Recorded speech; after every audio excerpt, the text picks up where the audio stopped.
It's June already. Where is the time going? I cannot believe that I have been down here for 8 months already. When I say that to myself, it just blows me away. You've been here for 8 months.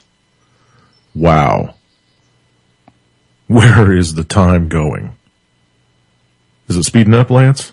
Are we slowing down? Older. Yeah. It does as you get older is what the saying is. Unbelievable, man. June 2nd, 2014 already. UCY.TV, ladies and gentlemen, you're listening to Boiler Room Radio with me, Jim Funke, and that guy over there, Lance Musser.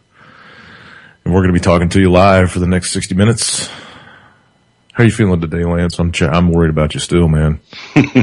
Still tired. Took a little nap today. Still tired. Thinking my leg's still swollen, so. I'm worried. Still taking my antibiotics. We'll see what happens. I got another week left. Yeah. Okie dokie. 12 of them a day. Jesus, man. We'll go ahead and let that rest. Crazy. Yeah, just like Wall Street. Another all-time record high, even though it was only fractionally, but still another all-time record high with the country in the toilet. 16,700. And, the true reason that it corrected, and I know Manarino touches on it too, but the S&P 500 erases early losses as the Institute for Supply and Management corrects its data. Mm-hmm. Because they corrected the reading in its May factor index to show manufacturing beat the estimates. So then they corrected its index to read 5.6 after initially reporting, 56. After initially reporting, it fell to 53. And then there's another one, a forecast reading of 55 that Economist had. So they're breaking into your car? That's not mine. Somebody needs to shut that off. But as, Manarino says, it's manipulated, so they didn't like the way that the market turned. Wow, that's annoying. You would think, there we go. But Charles Evans, who is president of the Federal Reserve Bank of Chicago, he did an interview while he was in Europe today. And he said, not so fast on the Fed's first rate hike, because, we talk about the manipulation. Mm-hmm. They say that the first raise above, that zero, they're actually going to start charging interest on the money that they're loaning out. And they said 2015 was the year initially. But slow down. Don't get too comfortable with the idea that the first rate hike will come next summer. The Fed might just have to maintain its easy policy until 2016. Oh, my God, man. That was the key takeaway from a speech earlier today from Charles Evans, the president of the Chicago Fed. You can't tell me. Let me just. You can't tell me the rest of the planet is going to allow this country to free print money for another 2 years, dude. You can't tell me that. Well, be serious about it. Well, I will touch on that in a second. Okay, go ahead. Sorry. In his remarks, he said a leading dove on the central bank told an audience in Istanbul that the timing of the first rate hike would depend in large part on the inflation outlook and where the price level is relative to the central bank's 2% target. We need to get much, much closer to 2% before we even contemplate liftoff, he told reporters after his speech. Whether it's late 2015 or early 2015 or even 2016, it'll depend on the economy. And many more hawkish Fed officials said last week that they detect signs that the inflation is beginning to pick up. So, again, not so fast. They're not going to raise their rates. Signs that inflation is just slap him. And did I save that story? I must not have, because I think it was a little bit longer. But you just said, is the rest of the world going to let him get away with it? No. Yeah, and here's why. Because Europe and all of the printing, EU, the IMF, they're getting ready to go through their own round of QE, where they're going to be pumping their own money into the economy to keep it going. So they're taking a page out of the Fed's book. So Europe is getting ready to do the same exact thing. So why wouldn't they let us get away with it? Because we all know the markets around the whole world are skewered. So again, I mean, they're all in it together. Of course they're going to let us get away with it. I mean, does that make sense? I don't know, man. Nothing makes sense to me anymore. Nothing. But America's supposed recovery from the Great Depression, Great Recession, is a hoax so obvious that only the mainstream media, too lazy, cowardly, and stupid to stray even an inch from the officially approved narrative, could fail to see it. And yet here we are, so glutted with brick and mortar retail space, and we've talked about this before, but these are new numbers for the first quarter and a little bit past. Sales are plummeting, malls are dying, and that's a matter of no small consequence considering that retail business supposedly makes up 2/3 of America's GDP. The definition of a death rattle is a sound often produced by someone who is near death when fluids such as saliva, and they start going in the upper chest. That's what's happening to the retail industry right now, and it's emitting the unmistakable wheezing of a slow, painful death. Here are the warning signs. An absolute collapse in the retail visitor counts is the warning sign that this country is about to collide. And I'll go down some of the numbers. Retail store results for the first quarter of 2014 have been rolling in over the last week. It seems that the hideous government reported retail sales results over the last 6 months are being confirmed by the dying brick and mortar mega chains. In case you missed the corporate mainstream media not reporting the facts and doing their usual spin, here are some absolutely dreadful headlines. Walmart plunges by 220 million as U.S. store traffic declines by 1.4%. Target plummets by 80 million as store traffic declines 2.3%. And I don't know how many of them are going online, but Sears loses 358 million in the first quarter alone. Sales at Kmart plunged 5.1%. Those two are no surprises to me. JCPenney thrilled with a loss of only 358 million for the quarter. So they're thrilled with only that big of a loss, or small of a loss. Kohl's operating income plunged 17% and sales declined by 3.4%. Costco declined by 84 million but comparable in-store sales increased 2%. So, bulk is the way to go. Staples plunged 44%. Staples is going out of business. They are. The Gap dropped 22%. American Eagle tumbled 86% and will close 150 stores. Aeropostale lost 77 million as sales went down 12%. Best Buy declined by 300 million as margins declined and comparable store sales declined by 1.3%. Macy's down by 1.4%. Dollar General plummets 40%. Holy shnikes. Urban Outfitter collapsed 20%. McDonald's fell by $66 million as store sales fell by 1.7%. Yay. Yeah, well, no big loss there because people are waking up, hopefully, not because that's the only place they can eat. Darden, I'm not sure who that is, profit collapsed by 30%. It must be a restaurant. And the company selling Red Lobster, there you go. It plunged 5.6%. People are waking up and they don't want radiation. Dick's. Red Lobster's been sucking for decades. Their lobster rolls are the only good thing they got. Dick's missed their earnings expectations as the golf store sales plummet. Home Depot missed earnings. You know, if Dick's aren't making money, it's bad in the country. That's right. Because people with money play golf. I mean, and when the people with money aren't buying the golf stuff. I was going in a different direction with that, but okay. Well, I know what you were talking about. But golf is not a cheap sport by any means. It's expensive. And if those are down. Scuba diving. Pretty cool. And Home Depot and Lowe's were both down. So not looking too good on the retail end. I got a big caveat for Home Depot and Lowe's. If you guys want to make money, don't treat your customers like a bunch of jackasses when you're walking around doing your job.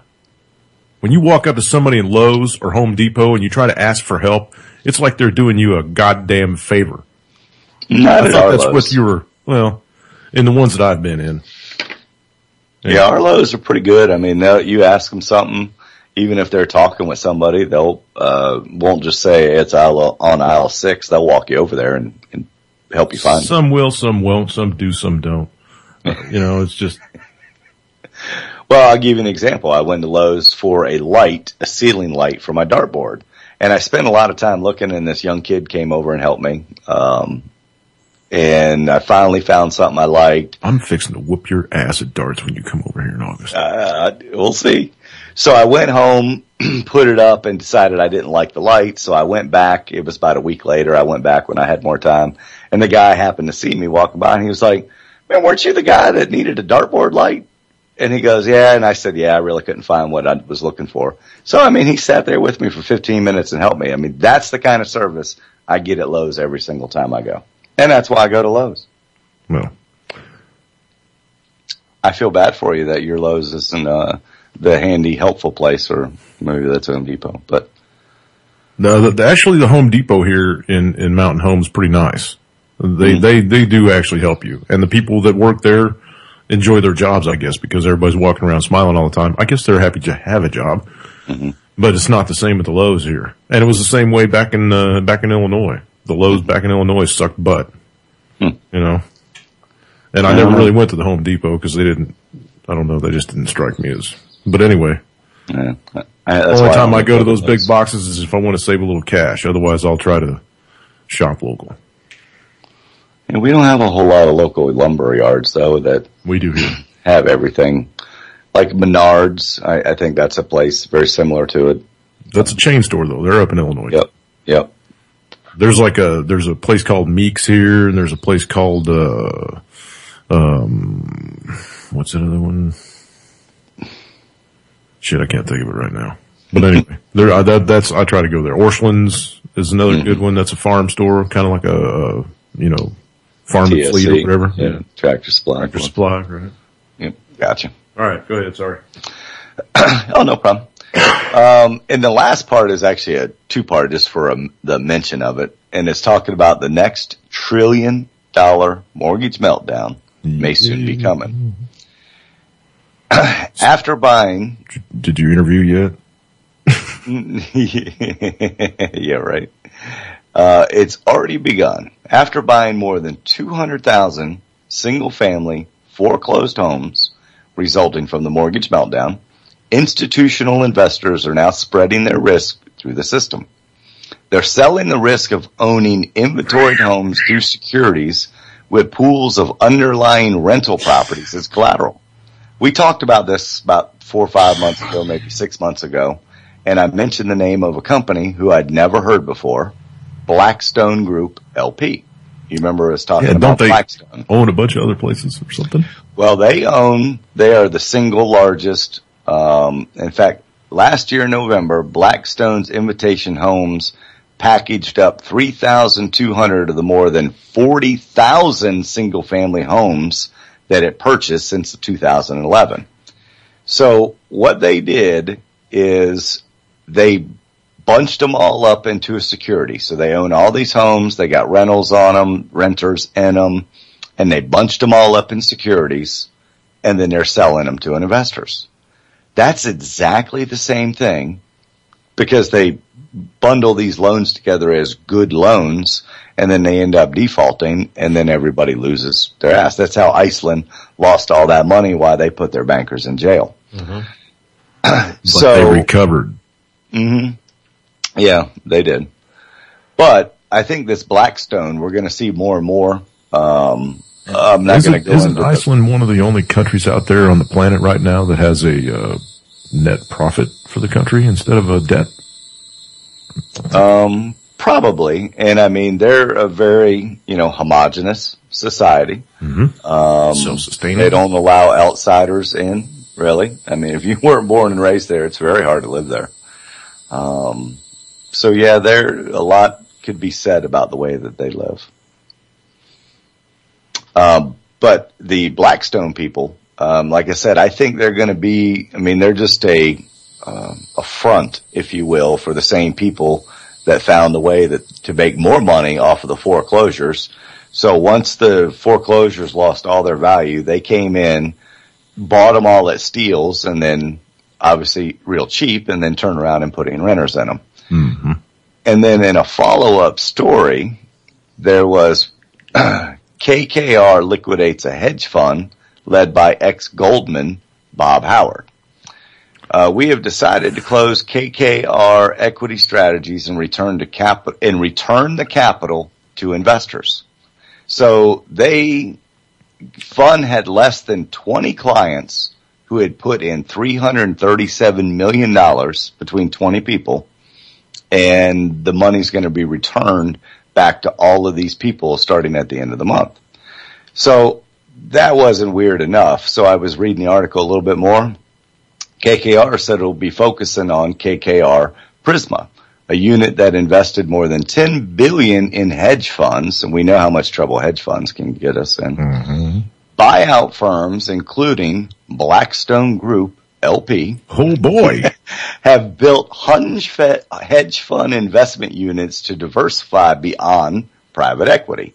Blackstone has grown its hedge fund investing unit, Blackstone Alternative Asset Management, into the world's largest with $58 billion with a B dollars.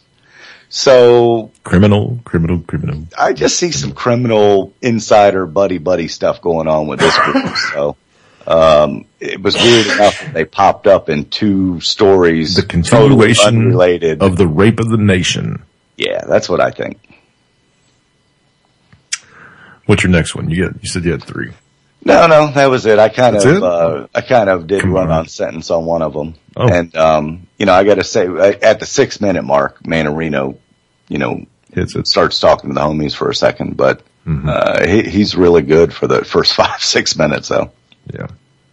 And Scott put one out today. By the way, everybody, the Hyper Report is no longer going to be a daily feature on my show because it's no longer going to be a daily feature on YouTube. Scott's going to take some time to himself, which is well deserved. I think he's been doing the Hyper Report for 4 years.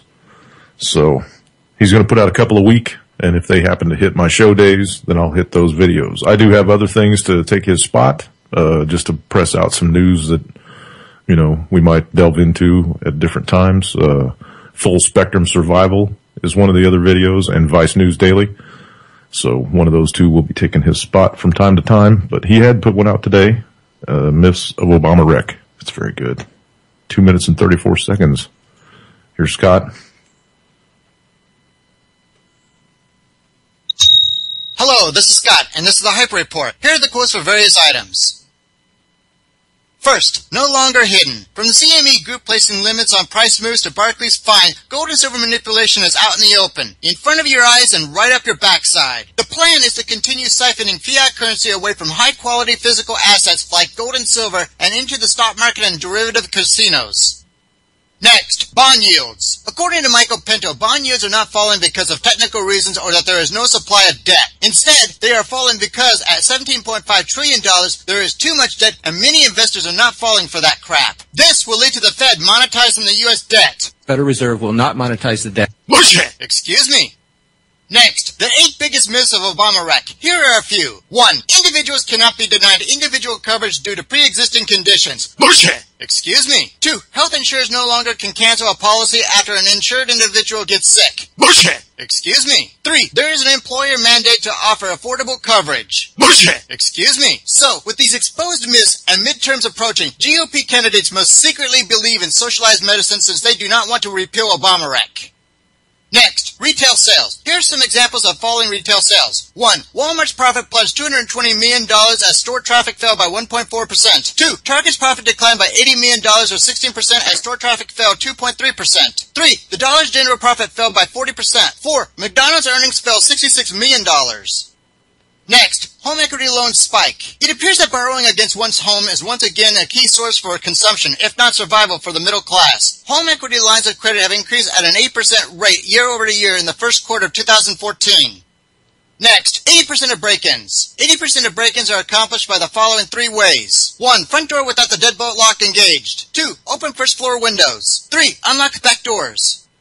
Next, teachers' pay. Check out this interactive map showing data from the 2013 Digest Education Statistics on teacher salary over time and by state. For instance, in 2013, the national average salary was $56,000. However, in 2010, using inflated 2013 dollars, the salary was $59,000. Today, New York has the highest payer for teachers. However, in 1970, it was Alaska. Finally, please prepare now for the escalating economic and social unrest. Good day. I'm going to miss that every day.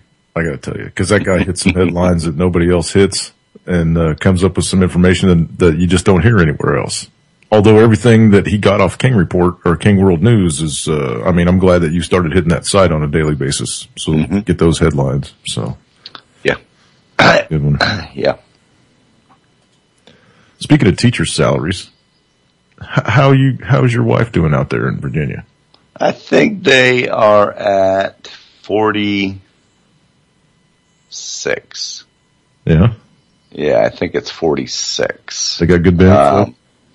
Yeah, they got, our health insurance, which we were actually getting ready to, use after my hospital stay last week and everything else that I've been getting. But, we're responsible. The premium itself, I think, is $348 a month. We're responsible for the first $3,000 of everything, and they don't cover anything until we spend $3,000 out of pocket. But what she does is they have health savings accounts at work.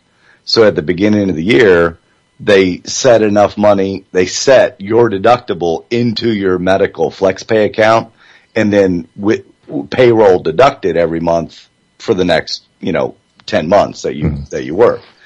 So we have it. Every employee there has it on a flex card, their deductible, ready to go. So, they've really looked out after their employees by making sure that there is no out-of-pocket expense. You can't use it for anything but medical.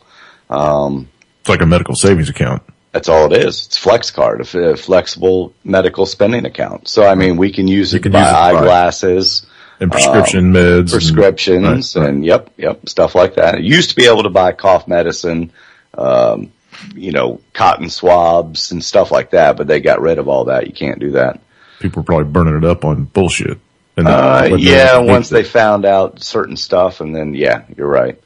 But, I think the teachers are underpaid. I think they're the most underpaid. Here you've got the most important people in the world training, if you will, laying the groundwork for the future of the world. But in most situations, though, in most places, they only teach what they're allowed to teach. Well, if they stray from with their curriculum. Right. If they stray from the curriculum, then they usually wind up looking for a job or working at a daycare. I agree. It's heavily, history's been heavily redacted and favored toward us being the greatest nation on earth. And teachers are heavily monitored too by the state and the Fed. Well, that's what the SOL testing is and stuff like that. It's so they can monitor them. It's a shame. But I still think that they're underpaid for the job that they do. There are a lot of them underpaid babysitters. They're you can't get your child cared for in a daycare center every day for that cheap. Right. All right. Here's Greg.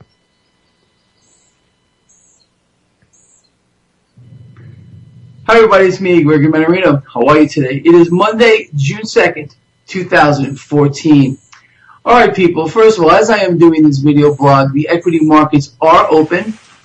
A little bit of action going on here. The Dow Jones Industrial Average did hit another all-time high. It's up fractionally. The NASDAQ is down fractionally, and the S&P 500 is about flat. None of this matters at all. And I don't care where you want to look in this market today, whether it's the bond market, whether it's the currency markets, precious metals, none of it matters because of this. We found out today, interesting what we found out today. And it's kind of hard to put into a perspective, but let's start with this. The Institute for Supply Management released their measurement for manufacturing activity in the United States. It's a huge gauge. It's watched by the entire market. Traders like myself, investors, hedge funds, everyone watches it. Well, this number today came out lower than was expected. And what happened? The market started to tank. All of a sudden, we get other news. Hey, wait a minute. That number wasn't exactly correct. There was some kind of a computer glitch, and they revised that number higher. What happened then? Well, the equity market decided to reverse course and go up. And then, again, this number was revised. It was too high. It was actually a little bit lower. People, first of all, let me just go over this. This is extremely rare and highly unusual for this number to be revised even once. Forget about twice. And for any of us out here with our eyes open, you know exactly what's going on. The initial number that was put out by the Institute for Supply Management regarding manufacturing, it didn't fit the narrative of, economic growth here, that we're going to be doing so well. That's all we've been hearing about lately. The next quarter is going to be a boom, and it's going to be just all sunshine and everything else. That first number didn't fit the narrative. The market didn't like it. Market started to go down. They needed to revise that number to keep the market propped up. Again, if you pay attention to this blog, that's all I've been talking about. They will do anything and everything in their power to keep this market propped up. It's a managed market. They need to keep the illusion real. That's all this is.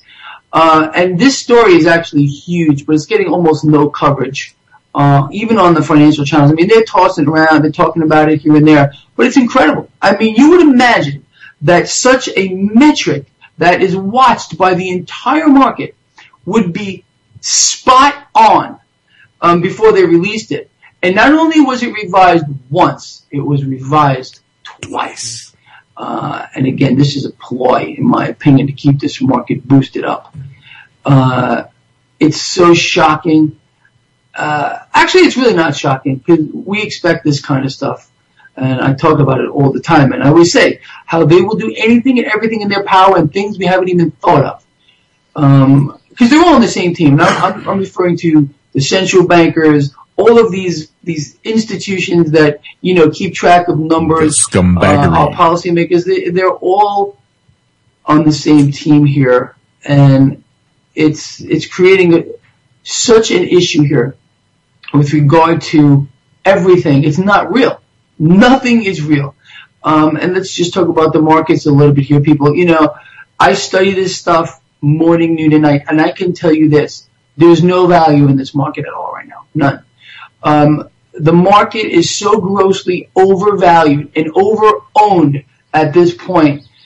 I think they should have just let that initial number float out there, which was the actual number before their two revisions. Let this market correct a little bit, because they're creating, a larger financial monster by distorting this market. They will not allow it to do anything except go higher. It's very frightening, and it's creating such issues across the spectrum. At one point, people, that snapback moment is going to be so devastating for those who are on the wrong side of that trade. And I've gone over this as well. I believe, again, there's no value in this market right now. Zero. And the market really does need some type of a pullback or a correction. I just this morning, and over this entire weekend, was doing all kinds of research into equities and indexes, and I can't find value anywhere. Okay. Nowhere. So that's about the end of that. He's going to start repeating himself like he usually does and talking to the homies. So, and actually this kind of ties into something that you sent me earlier today, Lance. You sent me the email that you usually send me on a daily basis. Oh, yeah. And you said, watch for the overcorrection. Yep. So go into that for just a little bit. And well, when they think the market's going to be turning south, and they price it up front so there's not that big of a shock. So usually in the weeks leading up to it, you'll see the price deteriorating. And it happened two Thanksgivings ago, where it changed 0.5% right on Wednesday afternoon right before the markets closed for the Thanksgiving Day weekend, the bottom fell out of the market, but they had already priced it in, but they overcorrected. So basically anybody for the next month overpaid on interest rates because of manipulation by the Fed in them, if you will, like gas people when they hedge, or what do you call it, when they put the money on gas and why it's so high. I can't think of it off the top of my head, but it's the same thing. They're betting on the futures of it, and a lot of times they're wrong. It's not as bad as they think. Speculation. That's it. So they're speculating that, all right, we know it's going to turn this bad, so let's go ahead and raise rates by 0.5%. And then it isn't, and a month later it drops back down to that 0.5%. So for 30 days, people there had to pay 0.5% higher on the rates. Think about how much money somebody made. Mm-hmm. And it's fictitious. So, I mean, it's just knee-jerk reactions, just like what Manarino was talking about there. They put out a number, they reacted, so they changed the number. We're in trouble. We're in big trouble. We're in trouble. These are the people we got running. You know, it's all the manipulation, shell game, smoke and mirrors. You know, we're in trouble. We're in big trouble. Mm-hmm. Yeah, most of us know it. But it's just, I mean, it's just creeping right along, man. I mean, we've been talking about this for at least 6 months. Mm-hmm. You and I, just in private, break already. Oh, a year. This is just we've been ridiculous. Talking about it for over a year. Yeah, well, I mean, I'm ready. I really don't want to see it happen because it's going to be so super, super horrific for a lot of people. I want something natural. I want Nibiru to come first. Darn it. Something. It's got to be something. It's got to be something because we can't keep doing this. We just can't. It's.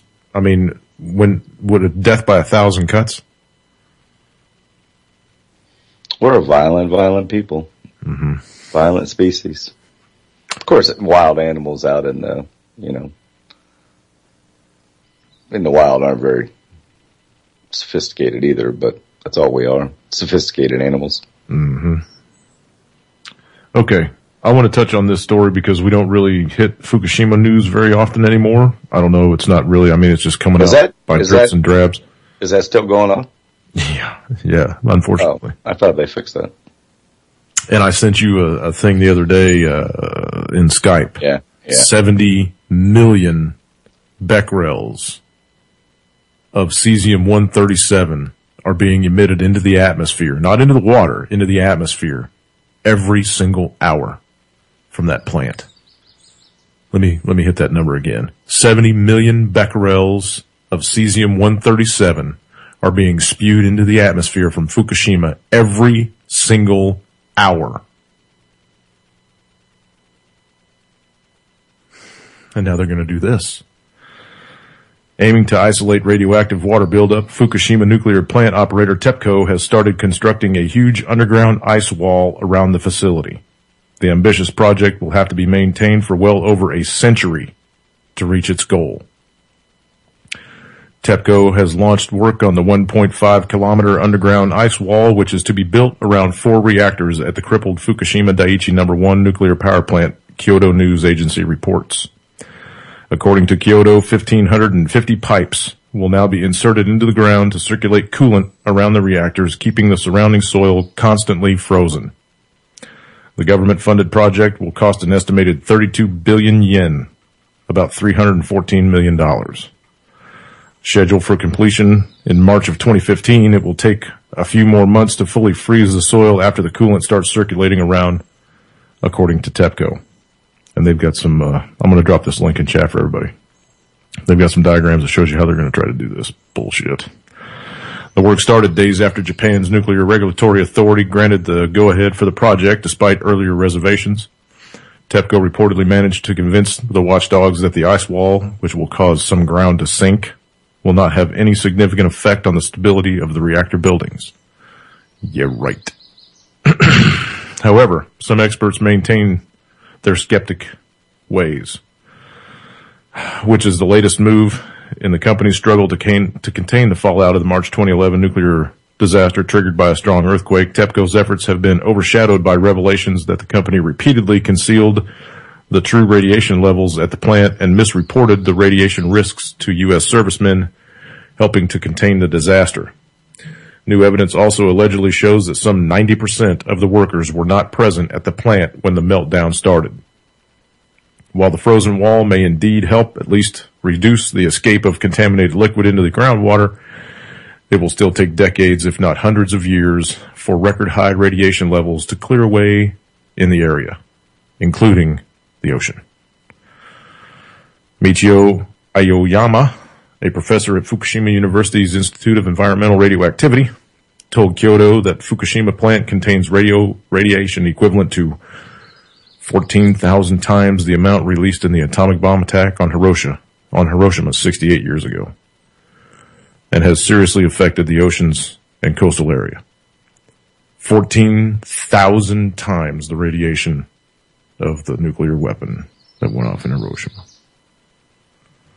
The problem is thus left for the coming generations to tackle. Stretch the impact of the incident into the future. Japan, meanwhile, is eyeing the resumption of work on some of its 20 nuclear power plants suspended or shut down after the 2011 quake. Despite public protests, as of June, 2 units at OI nuclear power plant are the only ones operating in Japan.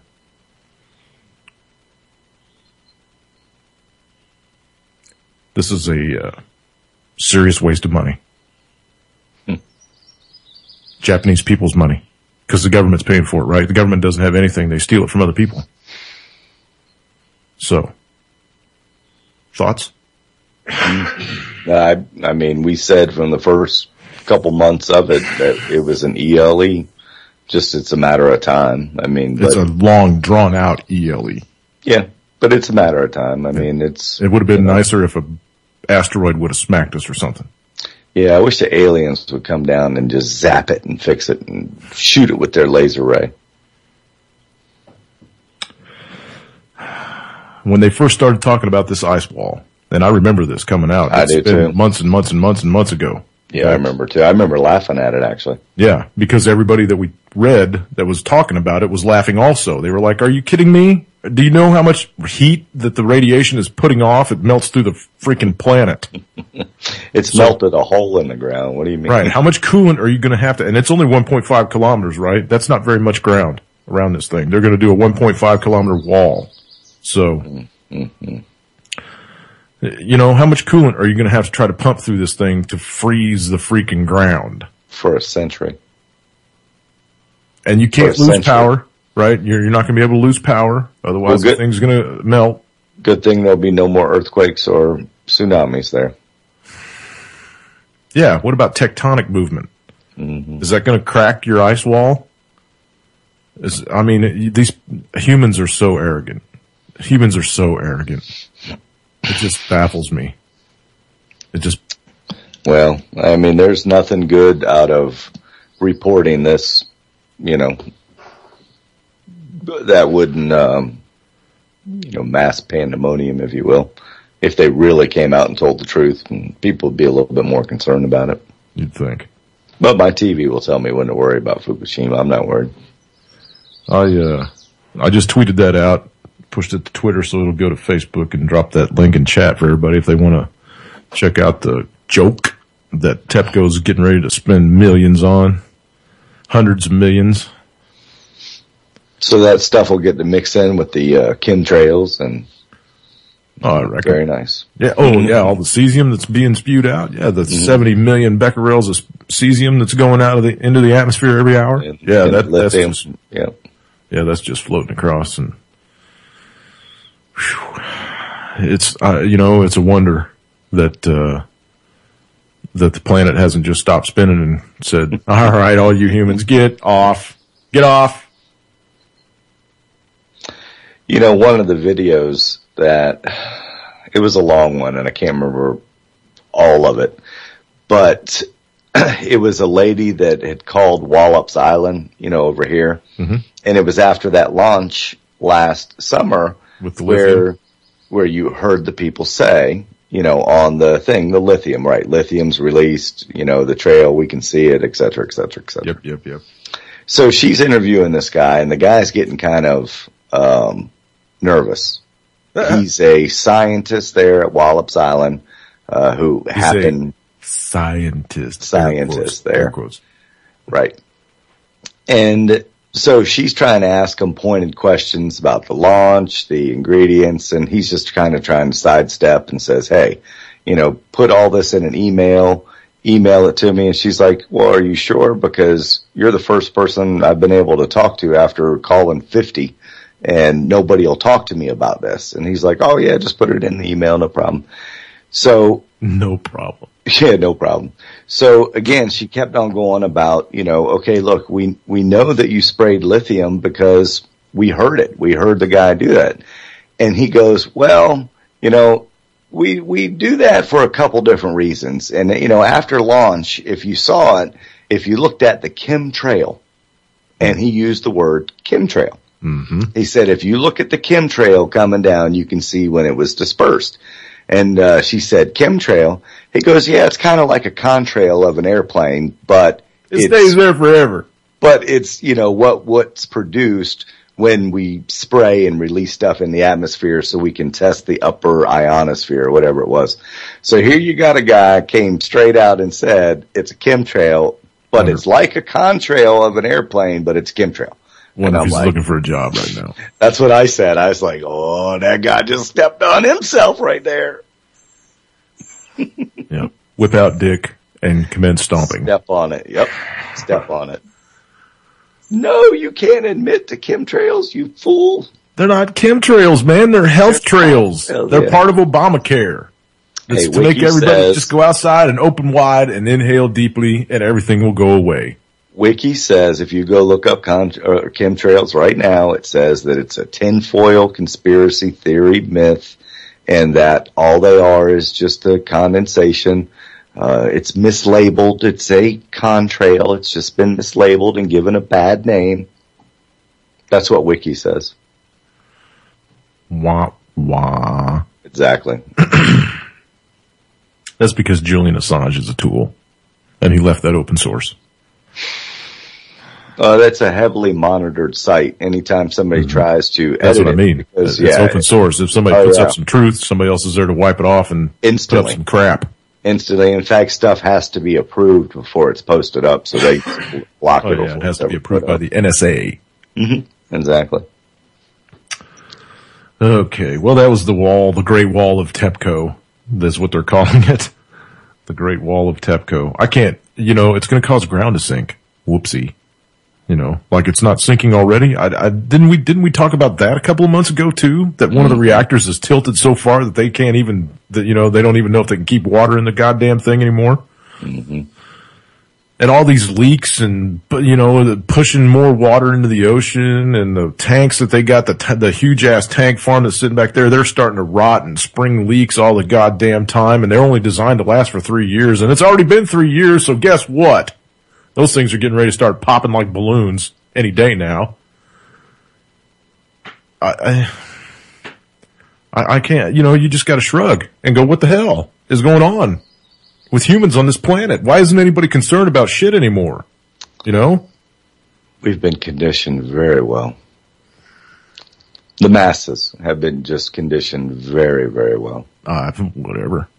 There's many, many, many quotes, attributed to many famous people throughout history that have said we would be exactly where we are right now. Oh yeah. I hope he told us that a long time ago. Mm-hmm.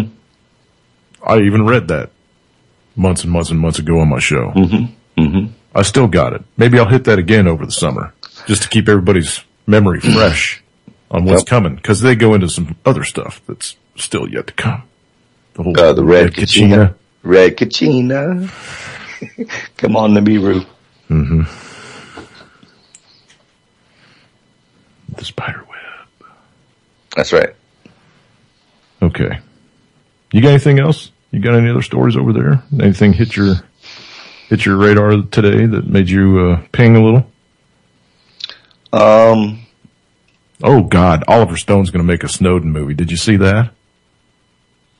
That's a, you know what? And that's amazing. The number of people that call this dude a hero, man. I was one of them for a little bit. Hold on. I was about to say, look at the Facebook memes now. Mm-hmm.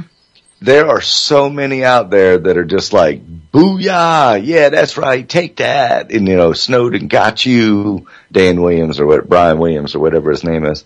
And, hero and president and this. And I'm like, it's not even worth commenting on it because I don't believe that if they haven't woken up to it by now and read enough alternative sources and done their own investigating, they're not going to believe it. Yeah. Yeah, that just caught my eye just now. I thought I'd laugh about that for just a second. That was on RT, by the way. And I'll probably put that out to the chat here in just a few. But I want to hit this. I don't know if you caught this. I'm pretty sure you did because you're a quick-witted guy. Bo Bergdahl. We just traded 5 Gitmo detainees for this POS is what I'm hearing. Well, apparently deserter. Yeah. But I want to hit the, go ahead. From what I read, okay, by definition, he's a deserter. I'm getting ready. By definition, Snowden's a a traitor. So he got fed up with the military. He woke up to the military-industrial complex. He threw down his weapon, refused to fight anymore. But hang on. There's a little more to this than this. And that's the problem is I think the true story, there's so much misinformation out there. I'm not even sure what to hang my hat on yet. Yeah. This is a RT write-up on this. So it's biased towards it's anti-American. Right. It's going to be a little biased in one direction or another, but hang on a minute because they're quoting some people that worked with this cat over there. Okay. So let's just see what they got to say. Number one, this is before the story. Number one, Bronco broke the law by doing this whole exchange. You all know that, right? We do not negotiate with terrorist organizations. We do not trade prisoners for prisoners. We go get our guys. So he did break the law. That's that point blank. That is a point blank statement. He broke the law. It's kind of all connected. I mean, it's like the U.S. government helping somebody out over in the FBI or helping somebody out in the State Department. I mean, Al-Qaeda is just another armed branch of the government. So, I mean, it's government working within government still. Well, okay, you got me. All right. This is the write-up that RT did on this Bo Bergdahl.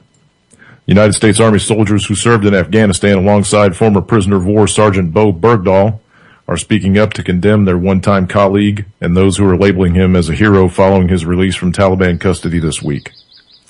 Republican lawmakers were quick to pounce on the White House over recent under-the-table arrangement that relinquished 5 Guantanamo Bay detainees in exchange for Bergdahl, a 28-year-old soldier caught by the Taliban in 2009. Others are now voicing their outrage, too, including many soldiers who say Bergdahl willingly deserted the United States Army 5 years ago and indirectly caused the deaths of half a dozen American troops as a result. One of the more vocal critics of the just-released soldier is Nathan Bradley Bethea, who told the Daily Beast this week that he served in the same battalion as Bethea. I think they meant Bergdahl. At the time he went missing in 2009. For the last 5 years, Bethea wrote, the Army has ordered that circumstances surrounding Bergdahl's disappearance be kept quiet. Upon his release on Saturday, in exchange for 5 Gitmo detainees, however, Bethea told the Beast, now it's time to speak the truth. Bergdahl was a deserter, he wrote in an op-ed published Monday, and soldiers from his own unit died trying to find him, track him down. According to Bethea, Bergdahl did not lag behind on patrol, as cited in news reports 5 years ago. Instead, he wrote, Bergdahl stayed awake one night and fled their outpost in the city of Sharana on foot. He deserted, Bethea insists. I've talked to members of Bergdahl's platoon, including the last Americans to see him before his capture. I've reviewed the relevant documents. That's what happened.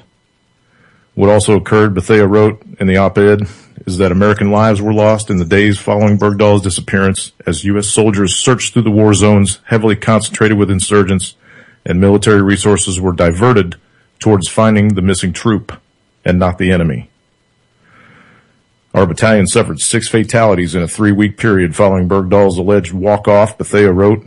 He continued, on August 18, an IED killed Private First Class Morris Walker. Staff Sergeant Clayton Bowen was killed during a reconnaissance mission on August 26 while conducting a search for Taliban shadow sub-governor, supposedly affiliated with Bergdahl's captors. Staff Sergeant Kurt Curtis was shot in the face and killed. On September 4th, during patrol in a village near where Bergdahl vanished, an insurgent ambush killed 2nd Lieutenant Darren Andrews and gravely wounded Private First Class Matthew Martinick, who died of his wounds a week later. On September 5, while conducting a foot movement toward the village, also thought affiliated with Bergdahl's captors, Staff Sergeant Michael Murphy stepped on an improvised landmine. He died the next day. They have pictures of all the soldiers that were killed looking for Bergdahl. Bethea continues, I was pissed off then, and I'm even more so now with everything going on. Former Sergeant Matt Vericant, a member of Bergdahl's platoon during the time of 2009, told CNN Bo Bergdahl deserted during a time of war and his fellow Americans lost their lives searching for him. So that was aired in 2009 when this all happened. I remember when it happened. I do too. I remember it. I remember when it happened. I remember the headline saying that some cat fell behind on a platoon walk and went missing. Yep. Excuse me. He walked off, acknowledged former PFC Jose Baggett. The New York Post reported this week, he left his guard post. Nobody knows if he defected or if he's a traitor or was kidnapped. What I do know is he was there to protect us. Instead, he decided to defer from America and go on his own and do his own thing. I don't know why he decided to do that, but we spend so much of our resources, and some of those resources were soldiers' lives. Bergdahl was reportedly moved to a hospital in Germany after being released by the Taliban over the weekend and is expected to soon return to the U.S. When he gets there, though, some of his former colleagues say he should be held responsible. I'm pissed to see him return to safety. His former squad leader, Greg Leatherman, told CNN, from experience, I hope that he receives adequate reintegration counseling. I believe that an investigation should take place as soon as the healthcare professionals deem him fit to endure one. According to CNN, a senior Pentagon official said charges are not likely. What? I don't believe it.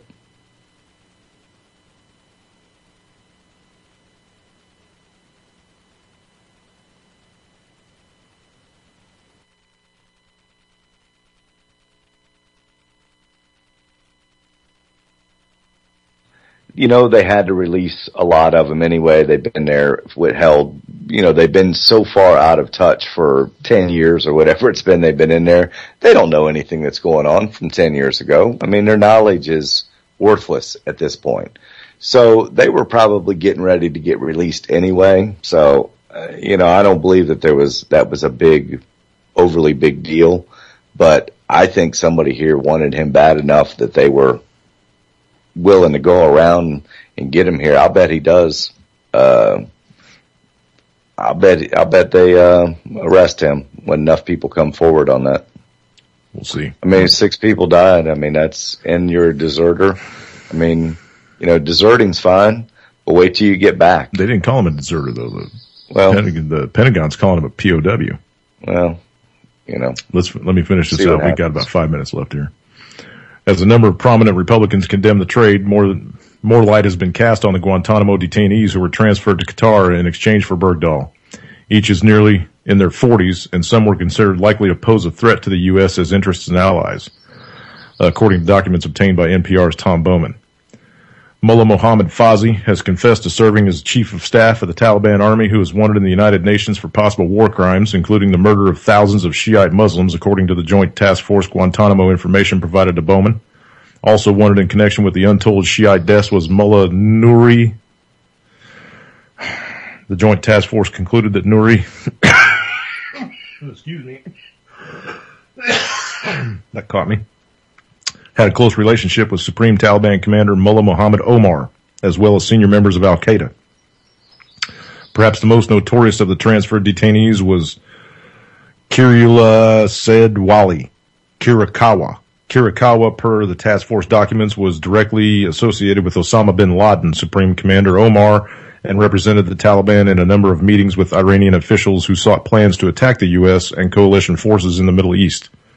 Detainee and his deputy were probably associated with a militant training camp in Herat, operated by deceased Al-Qaeda commander Abu Musab al-Zakari.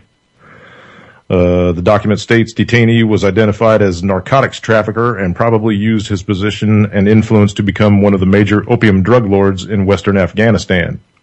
Detainee probably used profits from drugs to promote Taliban interests in the area.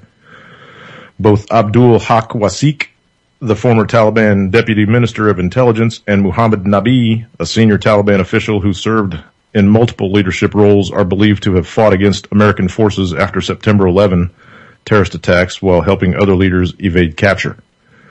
So those are a couple of the cats that they released to get Bergdahl. You still think what you think?